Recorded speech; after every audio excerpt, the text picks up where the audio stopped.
biyya lafaarratti jechuudha.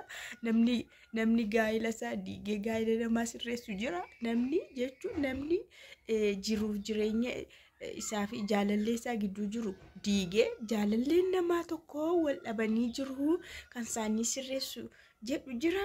Keer inshallah eessa jira hin jiruna.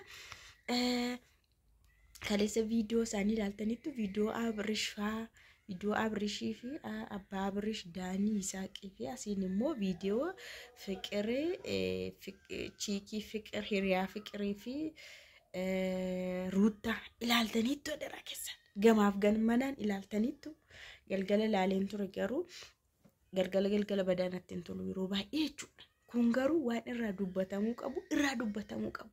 Fiqir maatti seetanii ani isiniin araarsuuf jedhanii ana argiteeyyuu gara Abrishitti deebite jedheenii kana akkas godhe ani yoon aarsaa kaffales aarsaan kaffala jedheenii malee anaaf Abrish gidduu hundi tokkoyyuu hin turre.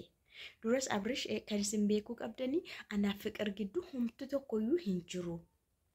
Just obbolummaadha. Yeroo an qofaa ta'e immoo na jajjabeessiteetti natti dhiyaatteetti. Bakka dhiphina sana keessaa dipireeshinii sana keessaa akkam ba'u na jajjabeessiteetti. Kana ala anaaf Fiqir gidduu hundi tokkoyyuu hin jiru jedhe zoor jedhe. Isheen immoo maayetti jara sana waamtee kanatti beekuu qabdu jetteen. Anaaf Abrishii akkati deebitee dhuftuuf inaaftee jechuudha. Ruutaan inaaftee akkati deebitee itti araaramtu malee anaafsa gidduu humtuu hin jiru yennaa jettu. Ruutaan bakka bala'u jettee eenyudha kan namni ofii aarsaa ta'e nama fayyisu jettee eenyudha kan jireenya isaa dhiisee jireenya namaa sirreessu jettee eenyudha mana isaa diigee mana namaa kan ijaaru jettee eenyu gaa'ela isaa diigee gaa'ela namaa kan ijaaru jettee ni ga'a. Dhugaadha. Fiqir amma akkasiin jettu soba adii qalqalte hin qalqalte. Mataa keenya irratti qalqala wayii kutte. Mataa keenya irratti peestaalitti bishaan naqxee xos gootee nurratti bash goote. Ageessanitti miti peestaalimti yookaan afuuffee beektuuni afuuffeetti bishaan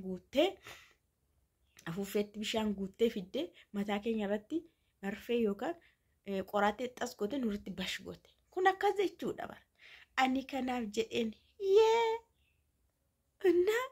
si tasaaka'uu didee ittiin Ruutaan si milkaa'uu dinnaan tokko wanti kun nan baasu jettee yaannaan naan ta'u jettee yaannaan akkas goote malee abadan namni jireenya isaa diigee jireenya namaa sirreessu hin jiru.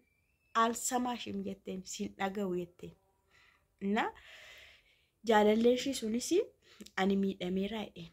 Isaanis maa jettee akkas gochuuf isatti anamma keetuuni. Hiriyaan koo tokko jaarsa shifaana wallalte ani immoo nan araarsa jedhee amma kan kodhiisee namicha sana faana abbaa manaa shifaana ta'e hin ta'a hin jedhama gasoo kana nyaata qottoo akkam bishiqina goote hoolaama wayii nu seetee nurra deemti bara. Nu kalte bariin talli dayyuusni maal nama aarti.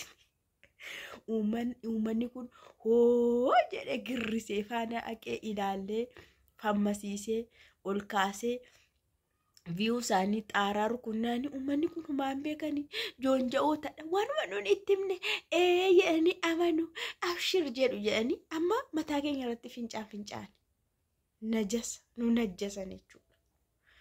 Nakkastii Ruutaanistis jetteetu bira tuqxee inni sunis ani miidhameera waan akkasiin hojjetu qumaarra akkasii haasaan akkasiis hin jiru jedhee is deebitee sana jetti. Mina aynet waanatichi kanammoo kan godhe lana garuu nama kan balleessu awudansiidha. Awudansoonni waati dogoggorte danda fanisitti noori'an taanaan abshir jabaadhu waan matti balleessaa jirtu siin jedhu ta'a ati keessa baddee balleessite mee akka hin jedhamaa kun hin jedhama. Amma gara kanatti yoo deebine immoo ani yoon jireenya koo dhabeessi humaa miti isaan araaramanii itti sanu ani yooni jireenya yoo fedha waaqaa yoo ta'e jette Inde ofiishii masaktee maal godhas kee waaqni immoo ofiishii wasa keessite burcite waaqetti iddoo kana wasaka keetti sanu fiqir jechuudha. Na aseeroo deebinu immoo abbaan Abrishii in ufti jedheen hin deemtu jedheen bakka hundi tokko iyyuu hin ta'u jedheen hin deebiti araarsamuu qabdi hin ufti tikkeettiin kutameeraa fi minaamin tikkeettiin kutamuyyuu rakkoon qabu achiin immoo Isaaq maal jedha anaaf ishee just bola gwaaddenyaa qulqulluudha malee umaa walitti hin qabnu kanati beekuu qabdu kanadha. Anaaf ruuttaa gidduu ምንም ነገር jedhe humti tokkoyyuu hin jiru just bolummaa firiyummaa qulqulluu kanatu jira bakka isheenis haala sana keessa jirti turtee qofaa taatee bakka jechuun akkuma fiqir jettu sana inaafsisuudhaan deebisu waanuma akkasii malee humti tokkollee hin jiru.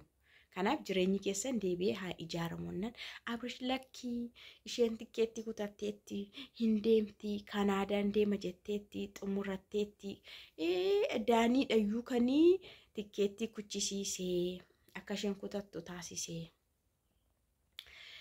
tokkoffaa immoo kanii nudii guyyuu daanii miti jennaan bakka dogoggoreeraa jedhanis abbaa biratti ani kanaan dura waan hin dogoggoreeraa kana booda garuu dhiifama naa godhi haa dhuftu ruuttaanis wanti ta'e hundumtuu feekiidha dhugaa miti wanti hojjetame laallachiinis feekii asiinis feek akkaawuntii walitti baname lamaan saayyuu jechuudha. Abbaani baay'eetti dheekkamanii ani yoon eebbiseeyyuu ruuttaanii biyya keessatti jireenya Kanaadaa caalaa hin jiraatti bakka kanaafuu hin dhufti haa dhuftu jedhaniitu ammasitti immoo hin dubbanne amanuu dide mataa jabaa ta'e Abrish jechuudha hin dide nuun qofaatti dubbannaa isaan keessaa ba'anii ruuttaa jedhanii Abrish jedhanii abbaa jedhanii haasa'u.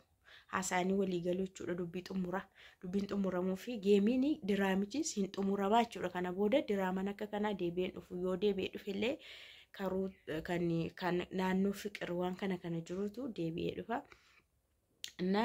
Garuu Isaaqii fi daaniidhaanii dhiifamuu waliin jedhaati araaramaa jedhanii Isaaqitti araarsanii dhiifama goosisanii daaniittis araarsanii dhiifama goosisanii garuu maalidha?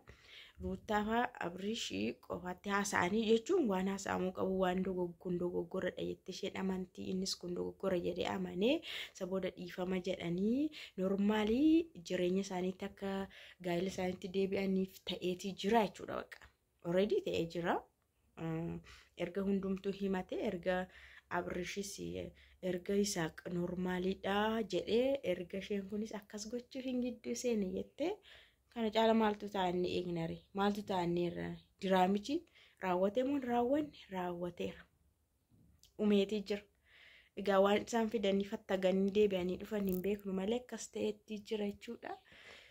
Anyways egaa